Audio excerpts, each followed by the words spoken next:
નમસ્કાર, હું મનુભાઈ ભગત, સુરેન્દ્રનગર જિલ્લા કોંગ્રેસ ઉપપ્રમુખ.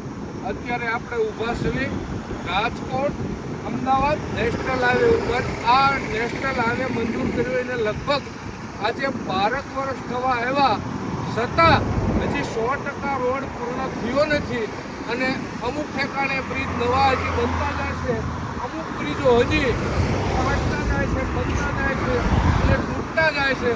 તો હું ગુજરાત સરકારને એક પ્રશ્ન કરું છું કે 12 વર્ષથી તમે અમદાવાદ સરખેજ જે હાઈવે મંજૂર કર્યો છે એને તાત્કાલિક રીતે પૂર્ણ કરી અને 100% ખુલ્લો મૂકો.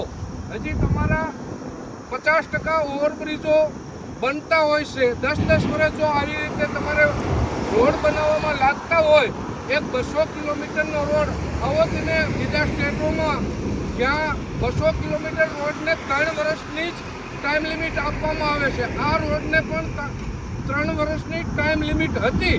10 વર્ષ સુધી જો આ રોડ પૂર્ણ ન થતો હોય, આ બ્રિજ જાનીવટલા બ્રિજ છે અને ચોટીલાથી રાજકોટ જવામાં 1.5 થી 2 કલાક થાય છે. રાત્રે અહીંયા 3 કિલોમીટર 4 કિલોમીટરની લાઈન હોય છે. આ બ્રિજ બંધ હોવાના કારણે આ બ્રિજને થોડું કામ હોવાથી લગભગ 8 મહિનાથી બંધ રાખેલો છે.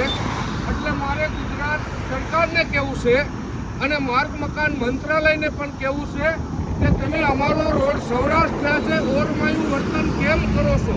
ગુજરાત સરકારને કહું છું કે ઓરમાયું વર્તન સૌરાષ્ટ્ર સાથે અત્યારે થયેલું છે.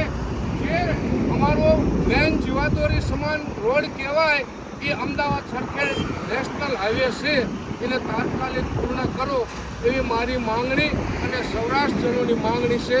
જય હિન્દ, જય ભારત.